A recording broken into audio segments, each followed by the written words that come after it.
And we're live.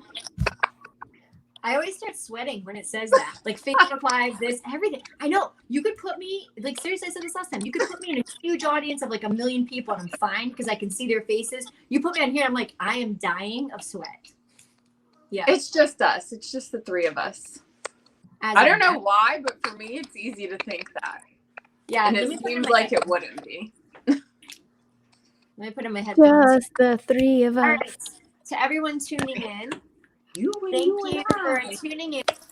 And welcome to our podcast, Wellness, Love, and Peace, where we talk about everything. So if there is a question that you have about womanhood, wellness, emotions, I really don't care. Whatever it is, let's go there, right?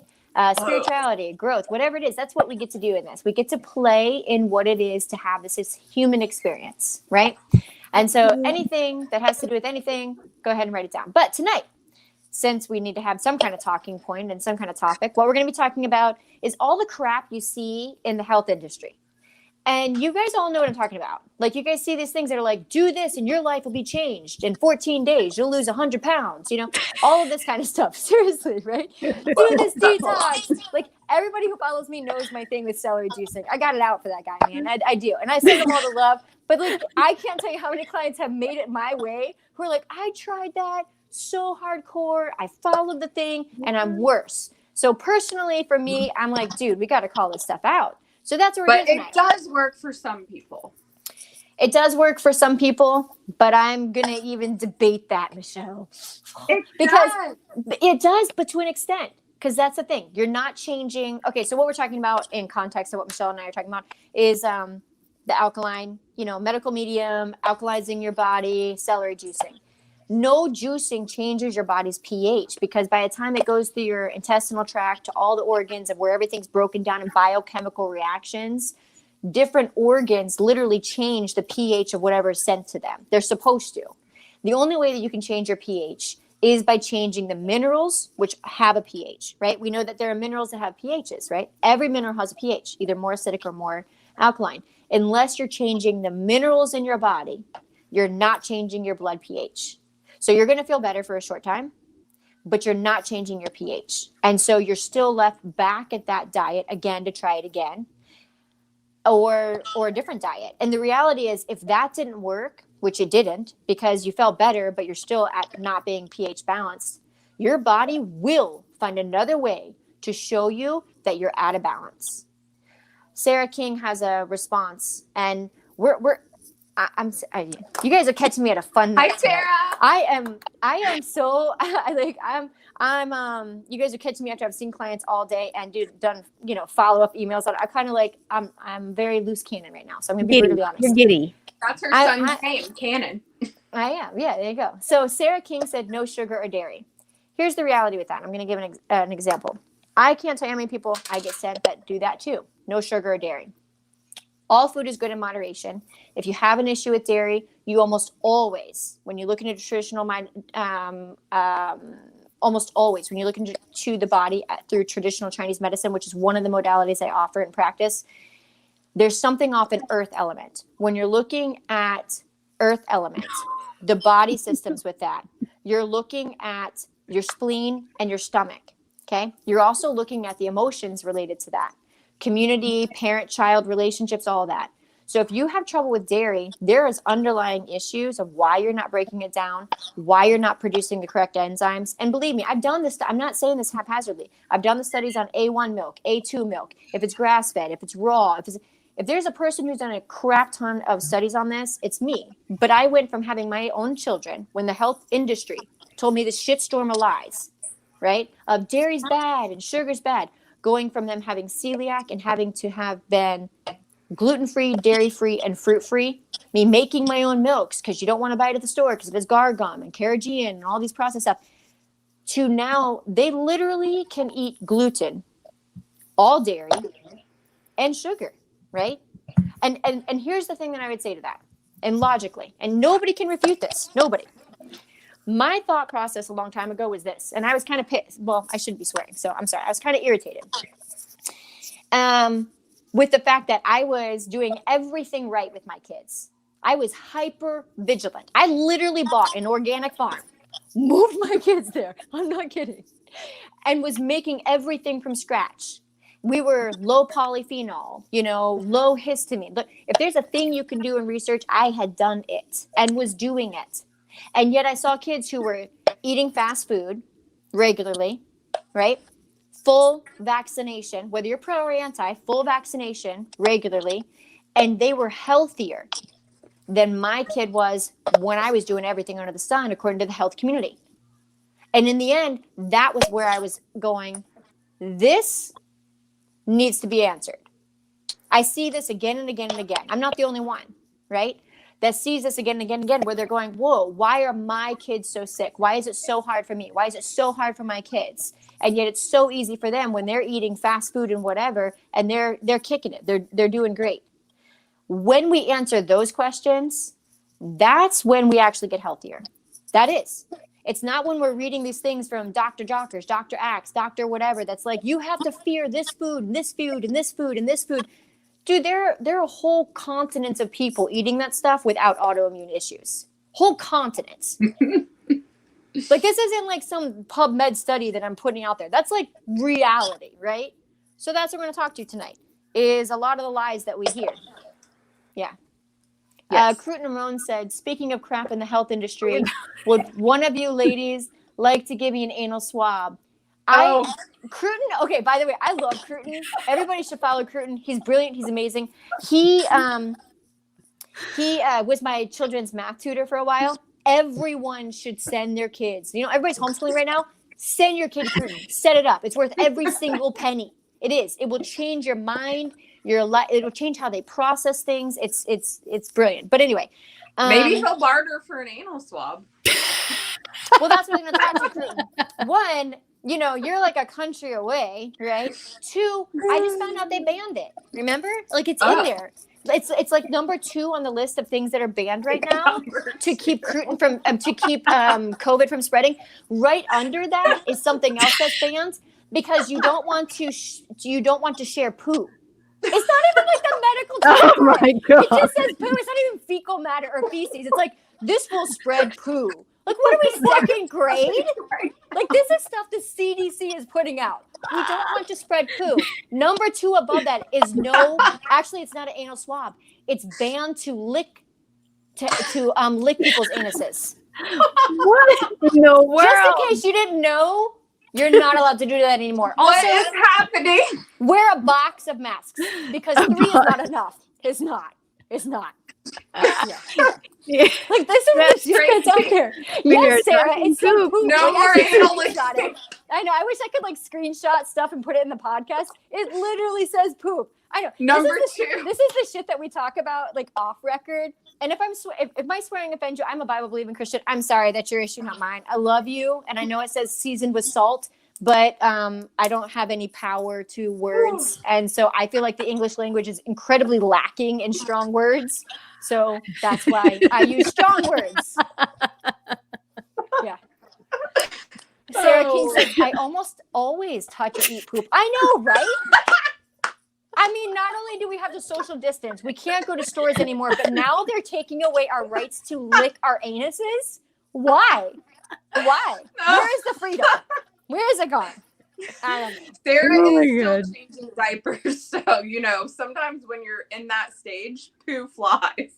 Well, right? Or you know what? Actually, fecal transplants are an actual thing that I literally looked into. I did. Me too. To re-inoculate the large intestine of one of my children who had been vaccine injured.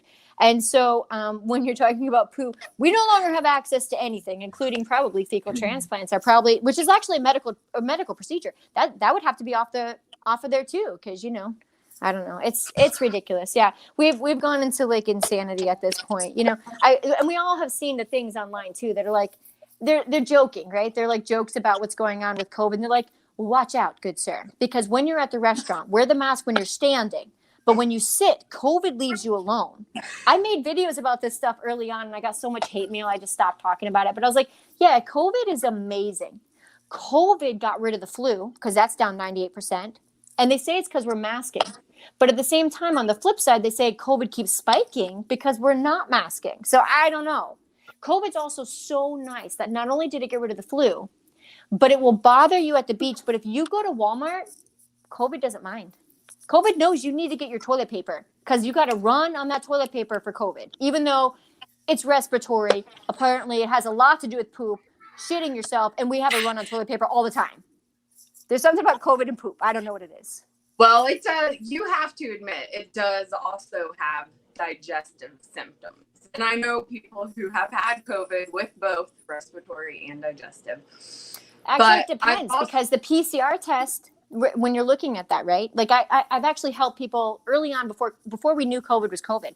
I had people who presented with virus, with stress from viruses, and the presentation was different than any other virus that I had seen. Their eyes were bloodshot. They had respiratory stress, heart, and challenges catching their breath.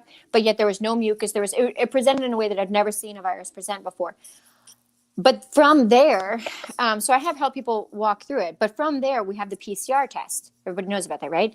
The creator of the PCR test himself said, literally, Fauci knows this is not what it's supposed to be meant for. It doesn't test for COVID. So the flip side of that is we don't know anyone is having COVID. And so if they're having COVID traditional things, which now is like a list of 50 things, like your toenail got stomped by a hammer, it's COVID, like literally it's a huge list.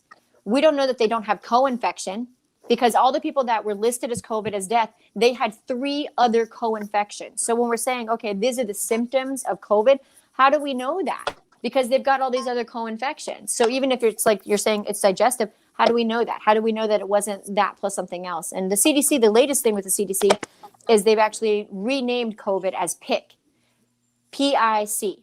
It's pneumonia, which is bacterial, influenza, which is the traditional flu, and COVID. So now if you get tested and considered positive, according to a test that's not even made a test for that, you could have any of those things, none of those things, and it's all chalked up to PIC COVID.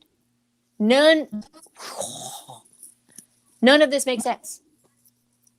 Yeah, so basically they're admitting that the whole time, COVID, when you were diagnosed with COVID, with the PCR test, it could have been pneumonia or flu, etc.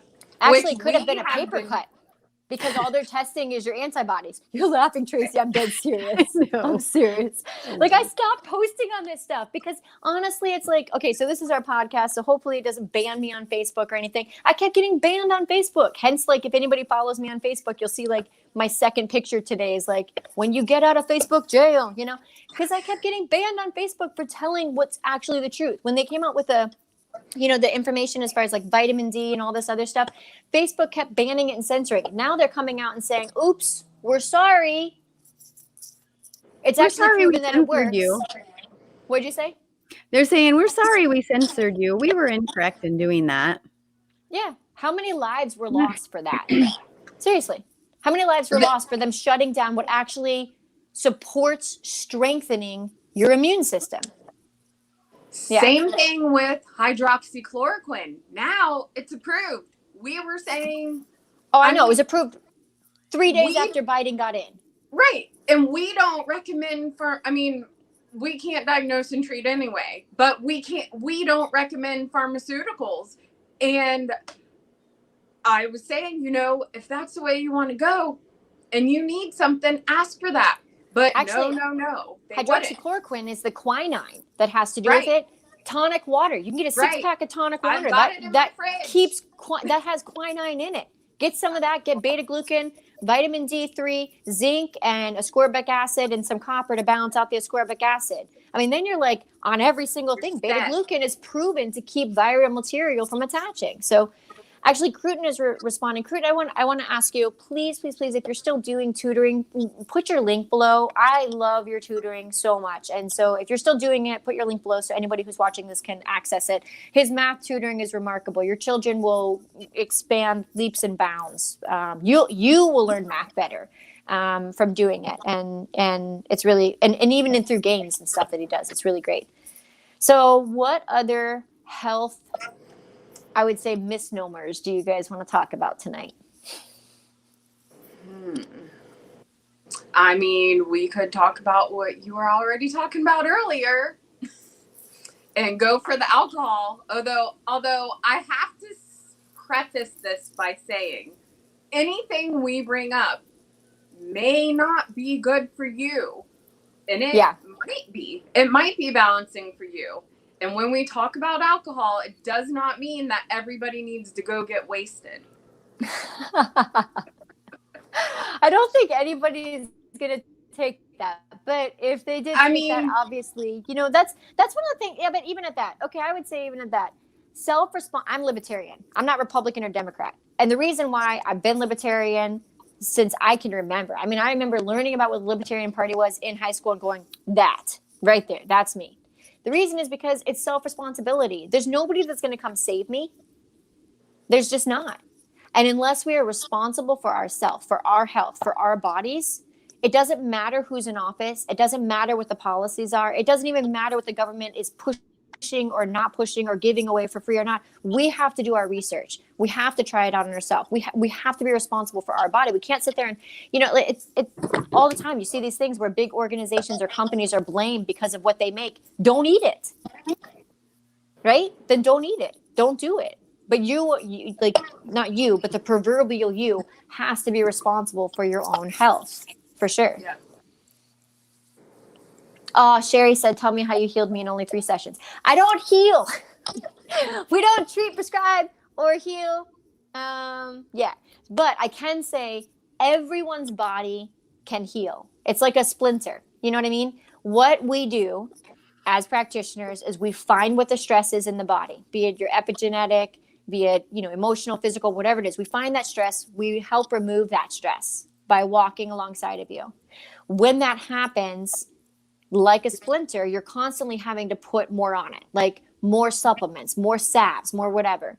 If you take out the splinter, you don't need as much. You don't need as many supplements. You don't have as many weaknesses in your diet and other places. So we find the deepest stresses. We find the biggest stresses. We help remove those. And then your body does just like what it does with a splinter. When you remove it, it heals. So Sherry, I send you all the love and thank you so much. You can, if you don't mind, write in here what happened and the things that, you know, we worked on and how much progress your body, thank yourself, has made in healing and getting healthier. Yeah. Yeah, that's awesome. We facilitate the conversation and your body does the work. Yeah, very much. So as far as some things, you know, I have a whole wall next to me of things that I'm supposed to make Facebook Lives about. And then I get busy and it's nighttime and I'm like, who wants to talk to me? I sound like this at nighttime, but apparently people do. So thanks, guys.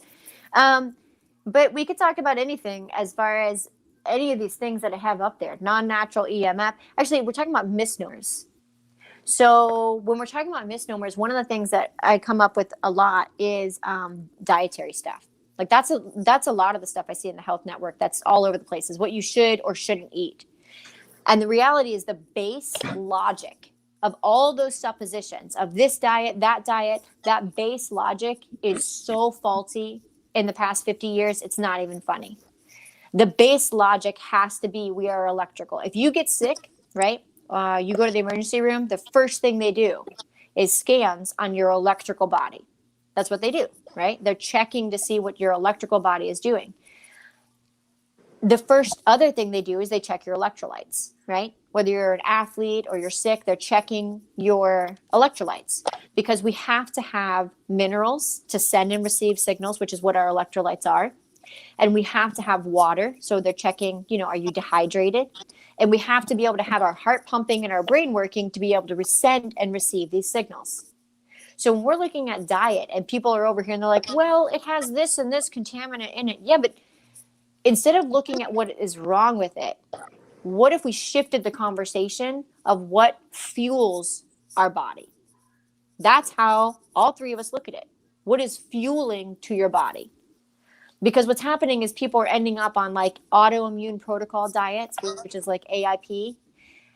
And they're beginning on a diet because they have autoimmune, which means your body's attacking itself. There's your immune system and then autoimmune. Autoimmune means your body is tagging and bagging itself and destroying itself and hurting itself.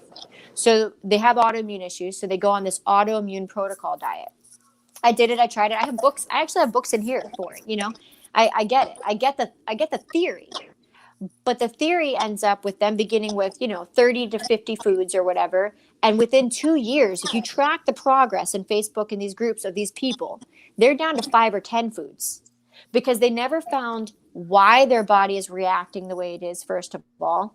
And their focus is, I'm sick, I can't have, I can't have, I can't have. And so they're perpetuating that to more foods instead of what fuels me.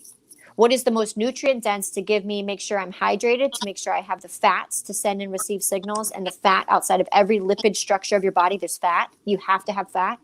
Sodium, potassium channel on your cells, that has to be there. And then minerals. Minerals are depleted from the soil, whether you're eating anything from carnivore to vegan. And if they're not looking at this in a diet as far as this is what we need to be pushing, every other diet, the majority of them, what I see is what not to have. If you stop eating these 3 things. And it's different for everyone, really. Mm-hmm. There are foods that you shouldn't eat, but it's going to be different for all of us.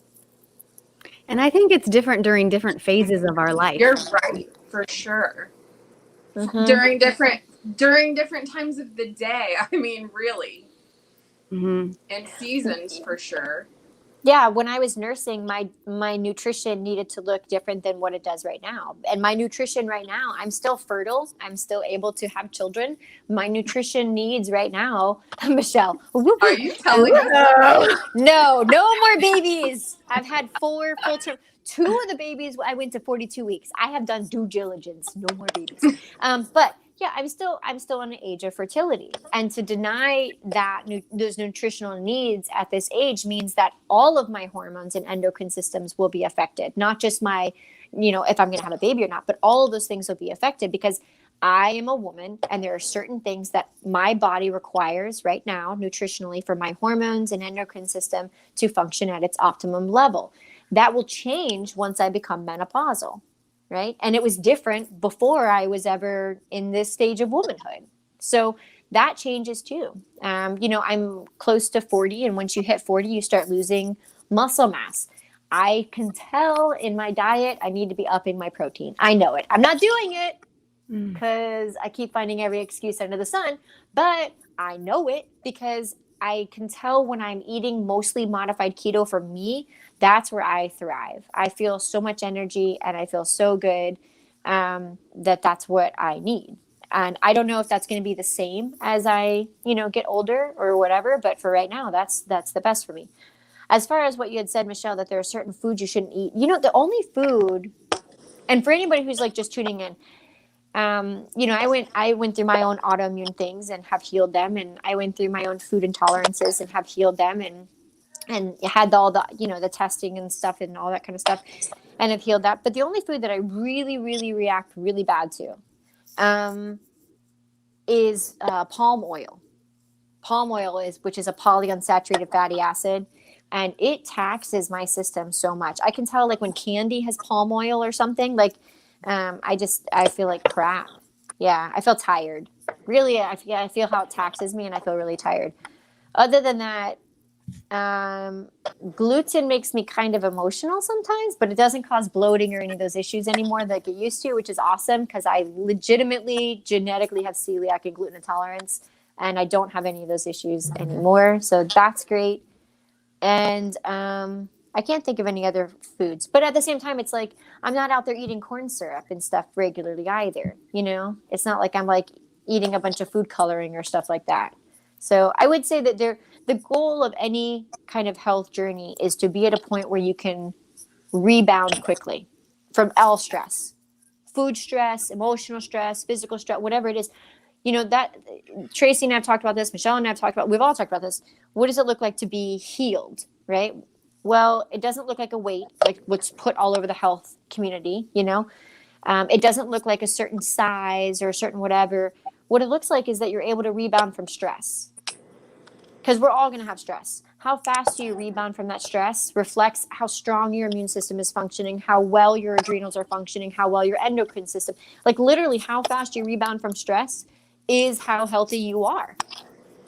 Yes. And speaking about stress, all of those diets, all of those things, whether you're talking about, okay, I'm going to juice celery or go vegan or keto or whatever it is.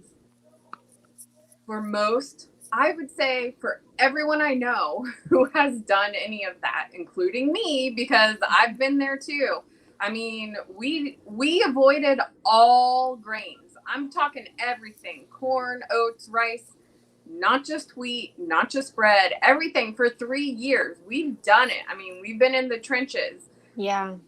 And stress, oh my gosh, stress can kill you. And doing that stuff is stressful, man. All I did was cook. I was up till like 2 or 3 a.m. every night making yogurt, making sauerkraut, cooking the stuff. Yeah. And I do still cook a lot, but seriously, I think that's why I react to palm oil as bad as I do, because there are other polyunsaturated fatty acids, which are different than saturated fat. Saturated fats your body naturally takes, absorbs, and is good with, like coconut, avocado, animal fats. Those are all saturated fats. That's really what our body needs. But polyunsaturated fats, the way that their polymer chain is different. So it takes your body, actually your liver, an extra step to break it down.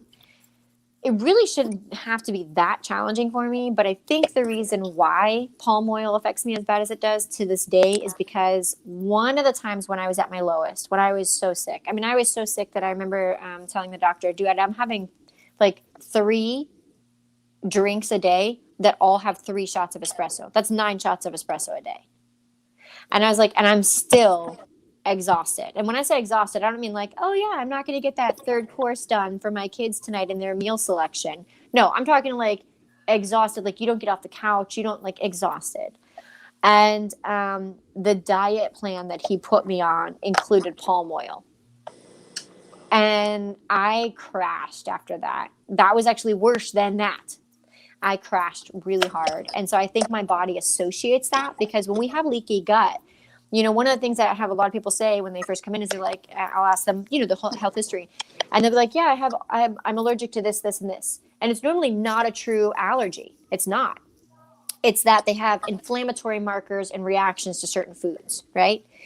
So what we do is we find out where that began, where that stress began, and how do we reset that. But for right now, when they're in that first moment, one of the things that they don't realize is that when you have leaky gut and that permeability in your gut lining, every food that you take in, if any of that protein from any of that food, and all foods have a protein. So when I say protein, I don't mean protein like steak or chicken. I mean, like, an apple has proteins. Any of the matter, right, that you're eating from any food can make it into your bloodstream. Once that happens, your bloodstream does what it's supposed to do. And it says, whoa, this shouldn't be here. And it creates an inflammatory immune response to that food. Not because that food and you don't jive, because that food made it somewhere it shouldn't be. And you're like, whoa, that should not be there. Actually, bringing the conversation full circle, it's like Crute and Ramon with the anal swab. That shouldn't be there. It's like not a thing, right? So your body reacts really strong and goes, this doesn't belong here. And so every time you eat that food, that's what's happening. So for me, palm oil was part of that diet where everything was getting in, including palm oil. And I have the emotional attachment of going, are you kidding me? I'm trying everything and I still feel exhausted. So I probably need to reset that. But in the meantime, that's the only food that I could say, like, I really do not like at all.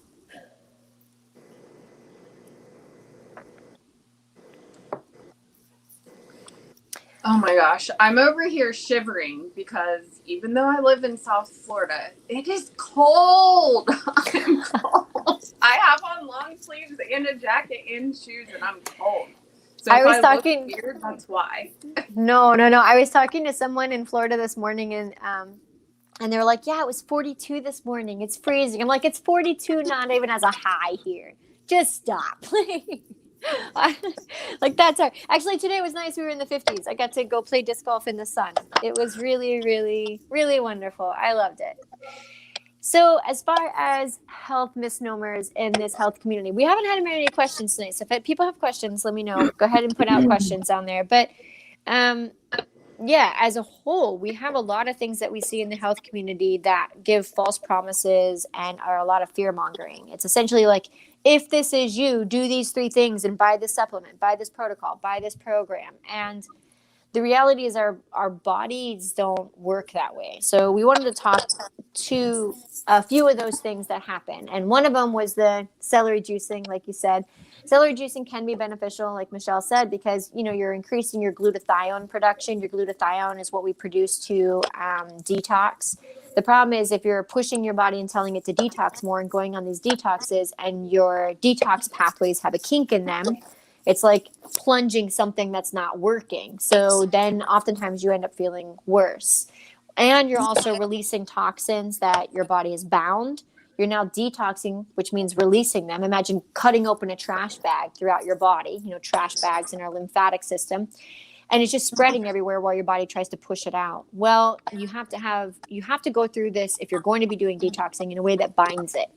So it's not doing damage on the way out. And this is another thing that like people just aren't talking about. They're like, try these foods that are super detoxing and you'll feel amazing. Okay, that's if your detox pathways are working correctly, which most people's aren't. And that's if you're binding or using binders with it. Otherwise, you're just opening trash bags everywhere. And it comes from people not researching how the body actually works. Yeah. Brandy asked, oh, actually, Sadie said it's -9 in Minnesota.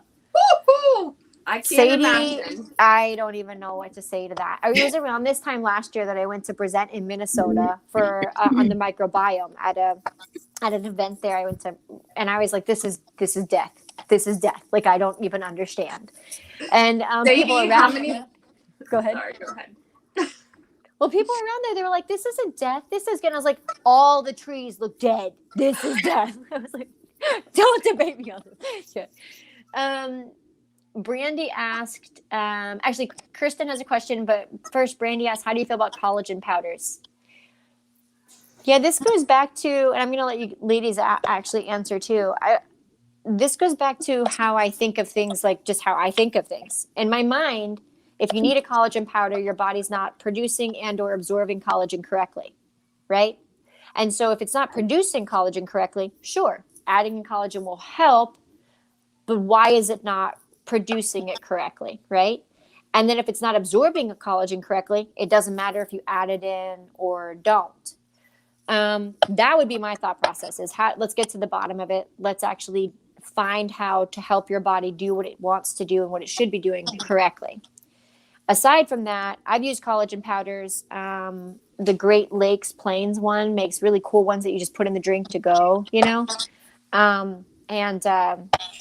they're really tasty. I like them. They're made from grass-fed, animal products and stuff. So what are you guys' thoughts on collagen? I've I'm never with you. really. Oh, you Go ahead, Tracy. No, I was just going to say that I was curious about collagen myself. I've never really researched it, but I see a lot of products coming out now. That's like, oh, take the collagen. I don't know. What do you do with it? You take it internally or you rub it on your face? What is it? Well, if you want it, and I haven't done this in a long time, but I used to do this. And I saw better results from this than taking collagen.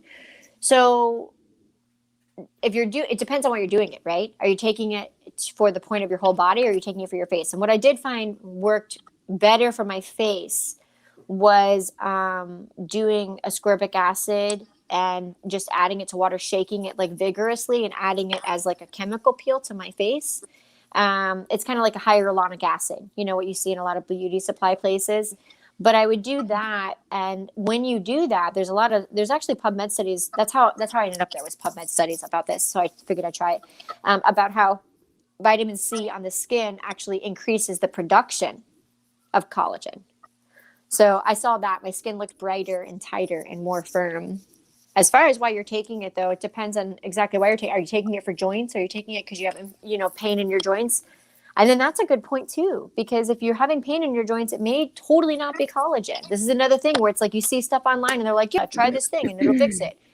Usually, if you have pain in your joints, there's some kind of immune issue there, like autoimmune issue. There's some kind of co-infection of looking at like bacterial, viral, fungal overgrowth, whatever it is. There's some kind of stagnation of that area not getting what it needs.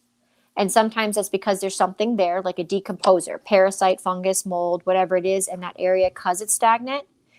Or it could be a lack of nutrition as a whole of your production of collagen and or utilization of collagen. So I would say figure out the why instead of just throwing things at it. Sadie said, and she's the one who asked this earlier. She said, go ahead. Rocky, get off of that, please. So does it have anything to do with looking more youthful? Because why am I thinking it like give you a more youthful appearance? Well, that's the advertising and marketing of it, right? Okay. Collagen production taking collagen for, youthful looking and fullness of your skin. Collagen is what gives us the fullness. Think of collagen as like a filler, right? It's why women get fillers. Collagen. It's a filler in your joints. It's a filler in your body systems. It's a filler in your skin. It's like fullness, youthfulness. Yeah. It's a filler. Yeah. And actually, if you put collagen in water, you'll see it. It kind of like puffs up. That's kind of what it's like in our body. Yeah.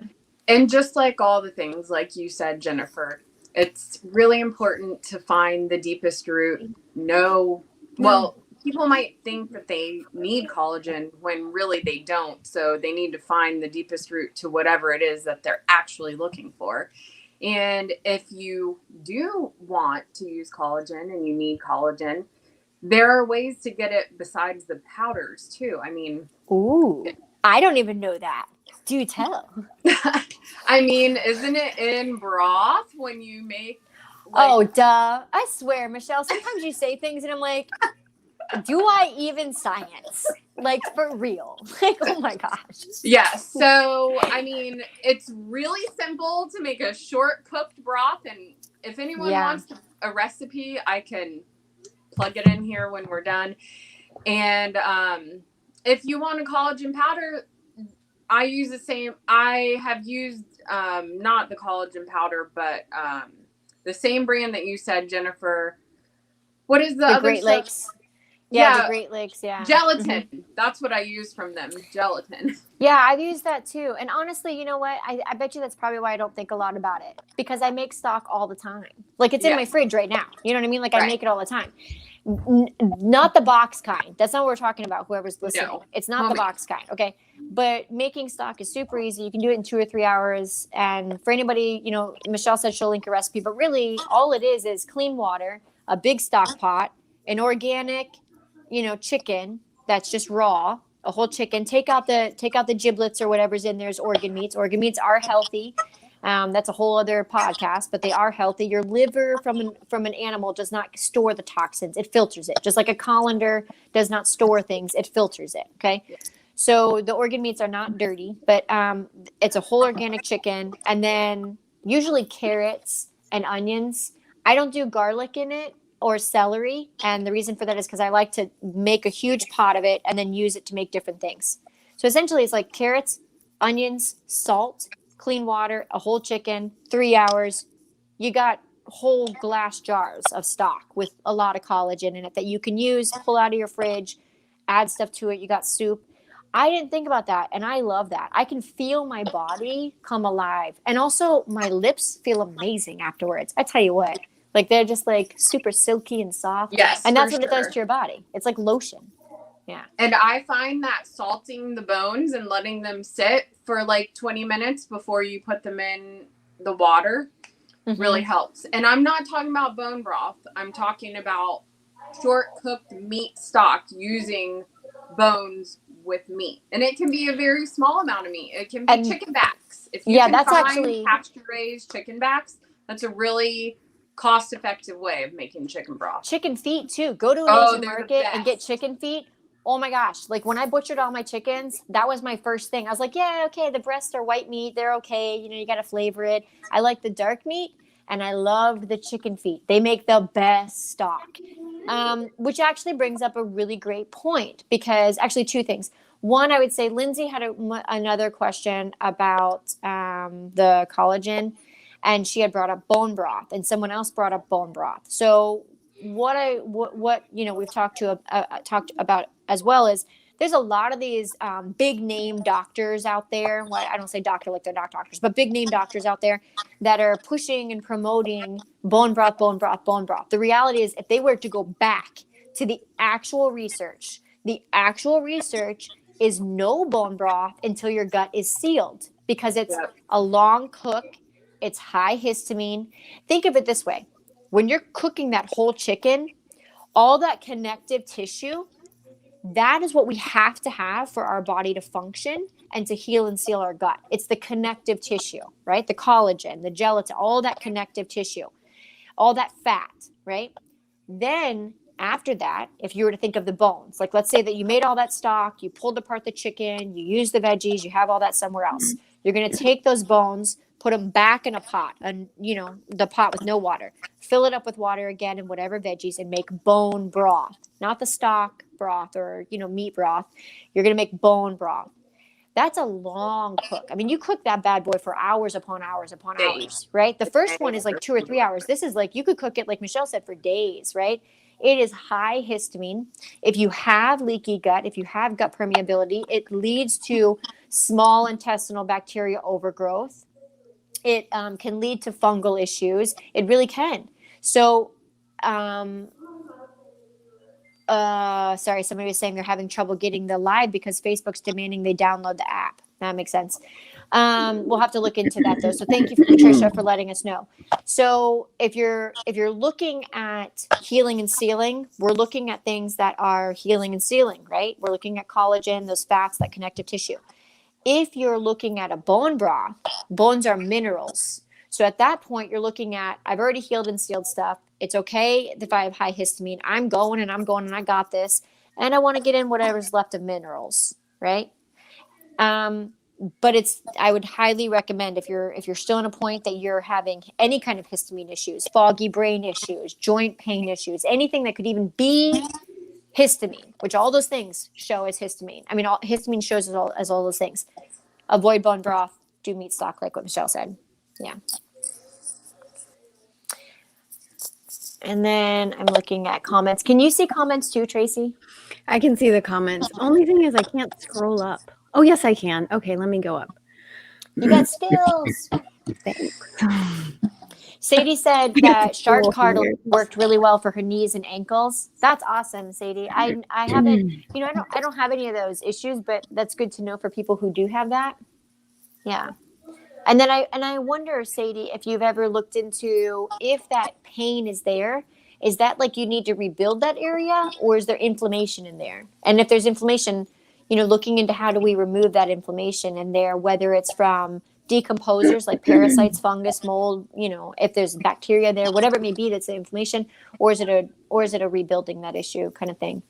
Kirsten Sane asked, she said, I was asking about hormone issues as we get older. I'm 44 and turned a lot, and find that my period is bringing feelings of deep sadness and hopelessness that I can't shake. It's not all month. It's just during that 1 to 2 day cycles. Ideas on how to combat this. Honestly, Kirsten, what came to me, and this is just intuitively from a lot of people I've worked with, look into what's called Bach flowers, BACH, Bach flowers.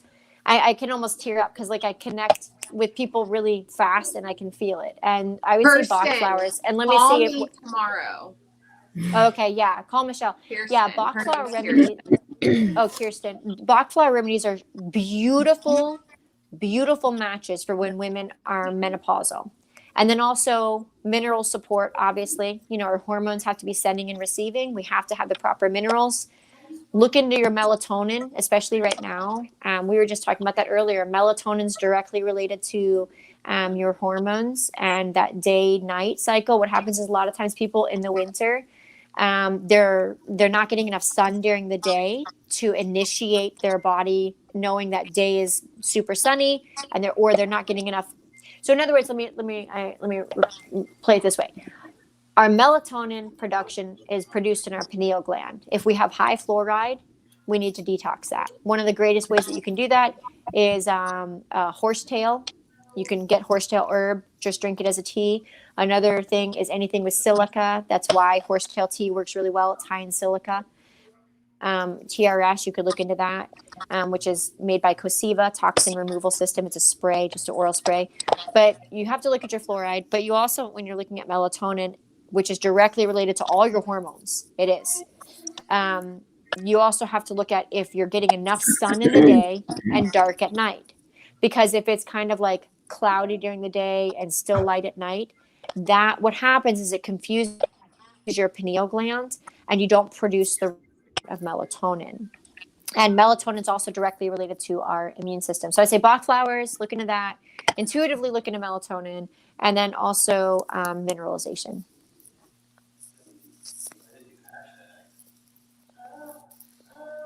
Rochelle said tracing the kidney meridian can help too with releasing emotional menstruation as well.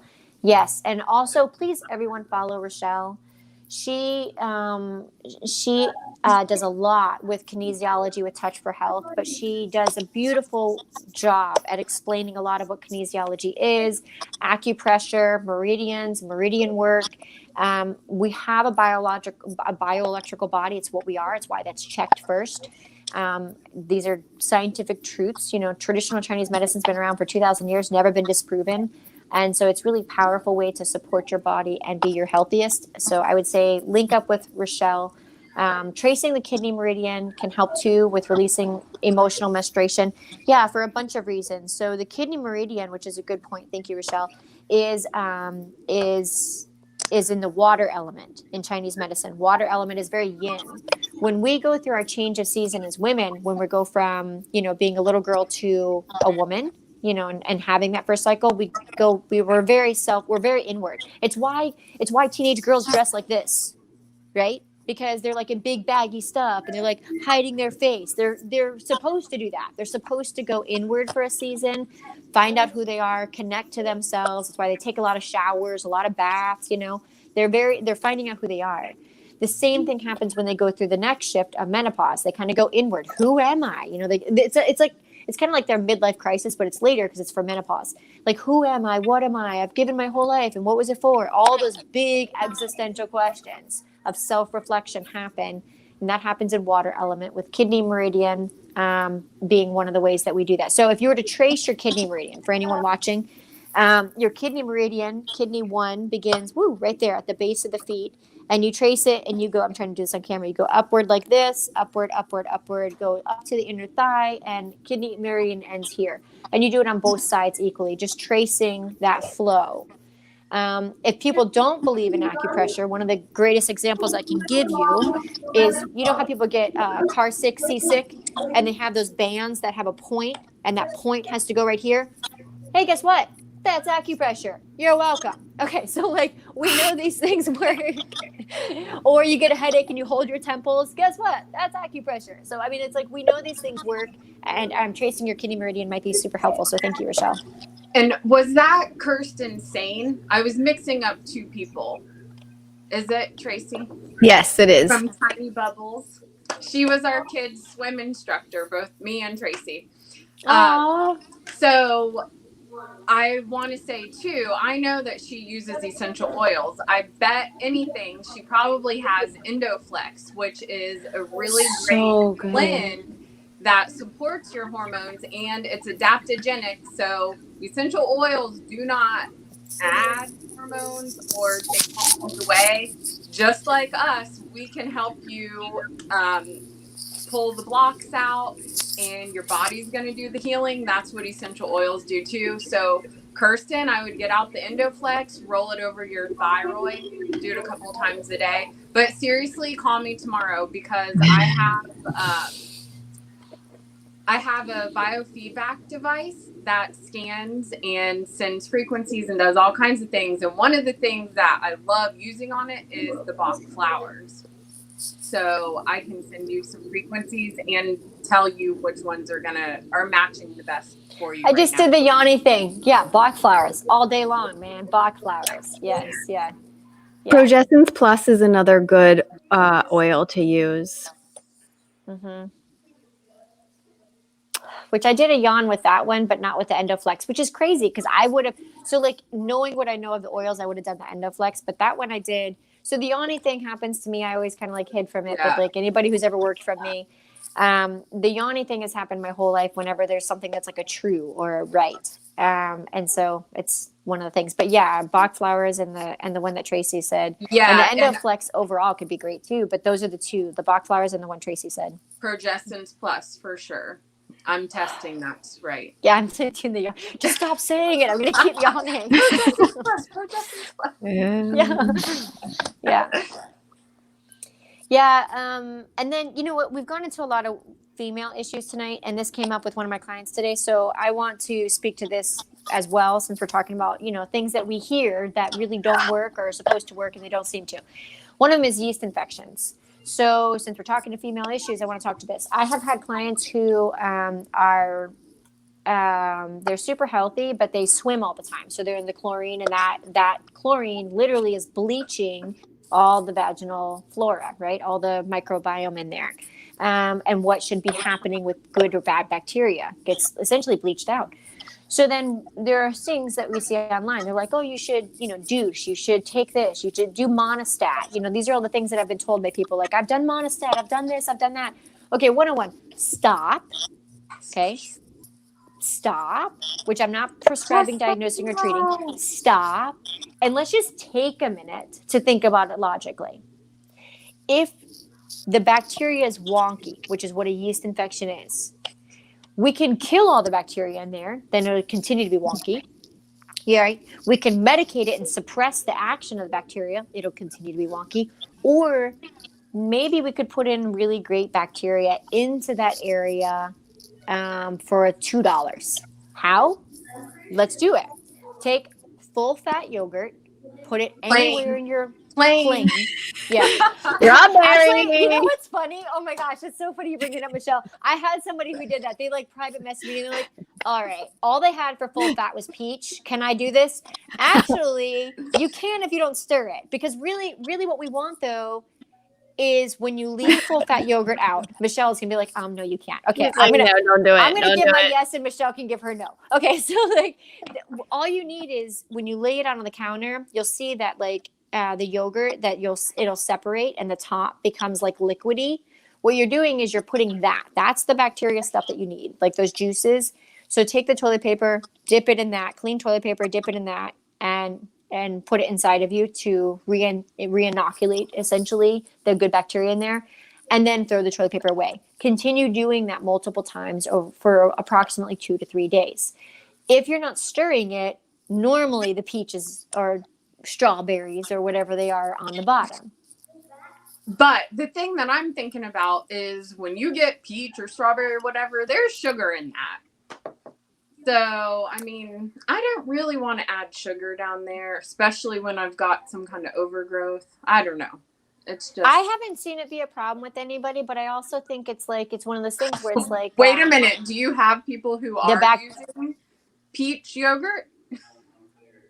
Yeah, I did. That's what I was talking about. Yeah, the one lady. She actually did. Yeah, so her, she saw me for other issues. Her daughter actually...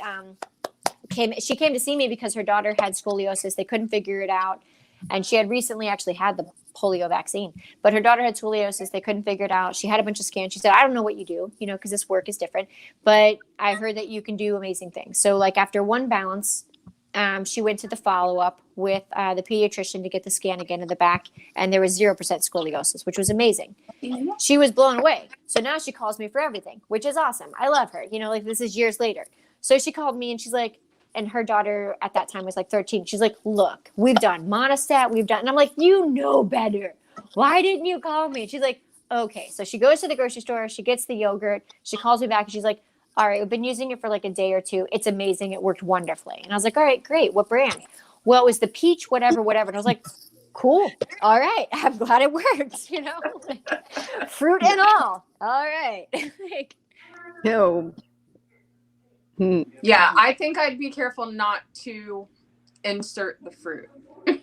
Well, she didn't do any fruit, so that part's good. But it would have had the sugar in it, like you're saying, and it still was balanced, which is great. But obviously, you know, plain would be better. You know, that way you don't have the additional sugar in there for sure. Cruton wanted to know what state I'm in. Virginia, and Rochelle said she loves it so much. I love you, Rochelle. Rochelle has such a good energy. And I know like Mojo Jojo is not a technical medical term, even though I wish it was. Rochelle has great Mojo Jojo. That would be my take on that. Yeah, it's awesome. Yeah. So I don't know if there are any more questions, but we're at an hour, so it's probably time to wrap up our Fun and Funsies podcast. And yeah, this was fun. I feel like I could do this every day, like for real. It's seriously so fun. So real quick before we get off, because someone had asked about healing after removing breast implants. Mm-hmm. So Yeah, you know what's funny is I just did a whole write up of a follow up for someone who's going to go into that. So I met with her. She's about to have that done, and then you know, I just did the follow up of things before, during, after. So we're talking about just after with this person. Is that right? Or they're going to have it? They're going to have the procedure. I think they just said, what do you know about healing after removing breast implants? 101, you have to bind all that shit. Seriously, you have to bind it. It is free floating everywhere of toxins right now. It is. Because what happens is whenever again, let's go back to the splinter. When you have a splinter, we're going to say a natural material wood, right? A splinter. Your body produces pus and all kinds of stuff to push that out. Meanwhile, what is it prone to? Bacterial infection, viral infection, right? It's prone to having infection because it's a weakened area that has stagnation. That's the same thing that happens with breast implants. They're a weakened area that has stagnation. So you're going to have decomposers come in, right? You're going to have mold, fungus, parasites, whatever it may be. And so we have to find ways to clean out the system as a whole, because once you've had that breast implant taken out, it's almost like you ripped open that trash bag on both of your sides of your breast, right? Right next to your lungs, right next to your heart. You ripped open this bag of trash with whatever was around it and surrounding that area, and now it's floating throughout your body. So I would say, really, as soon as you can, find a good chiropractor, find someone who can do biofeedback and muscle testing, finding where those toxins are and how to encourage the lymphatic drainage and glymphatic, which is your brain's detox system drainage, and binding it all. Otherwise, it's kind of like a cesspool of mess. So you did a great job getting out the splinter, but there's nothing cleaning up what's there still. And also emotional support. Like 1,000% emotional support, because there's a portion of you that is going to guilt yourself or shame yourself. And now you're in this whole new you. Like, well, as women, a huge portion of our identity is our breasts. And I know I struggle with that. I've had 4 kids, you know, there's a huge portion of me that my identity is my breast, and be it good or bad, that's reality. Right. And we see it all over everywhere. And we see these images that are almost unattainable. Honestly, they're and even if you can attain it, it's like that's your work, right? Or these images of implants and all these other things. And then we have in our mind subconsciously that's what we should be in order to be a fill in the blank, beautiful, good, accepted, loved. So when you have switched that and you've taken those implants out, that is a whole portion of your self, your identity, that I would highly encourage you to address, because you are worthy and you are beautiful and you are worthy of love. Oh, did she freeze? I think she froze. It looks like she did. You froze. All right, good. I get to talk. Yay! Tracy's the expert on this. What happened? You froze. You froze, and I said, oh, good. I get to talk. So I had implants. Yeah, girl. I had implants for 12 years. I got them out a year ago. I had the capsules removed. So the capsule is what it surrounds the implant, and it keeps all that crappy stuff in there. I feel sexier than ever. I don't have any problem with not having them anymore. I'm like, oh yeah, got this good skin. I can feel it. You know, it's not like all hard. Yeah, it's good. Okay. So I would just say that. And I feel really a lot better, because I felt like they were making me sick, and that is why I had them removed. Mm-hmm. So yeah. You should give her some tips of what you took. the supplements that helped you. Oh yeah, if I could remember. Well, I know one thing you did was Black Oxygen Organics. Oh yes. Mineralization, minerals. Yeah. Yes. So now after you said that, I'm curious now. So I should test to see if any of that is still floating around in my body, right? Like all that garbage stuff, right? Yeah. Yeah. Yeah. So anyway, yeah, that I'm You're testing not. it right now, aren't you? Yeah, I was. So I was like, is it working? Oh, it's gone. Yeah, I love Good. that you're like muscle testing about it right now on video. You're like, all of you guys watching and listening, please pause.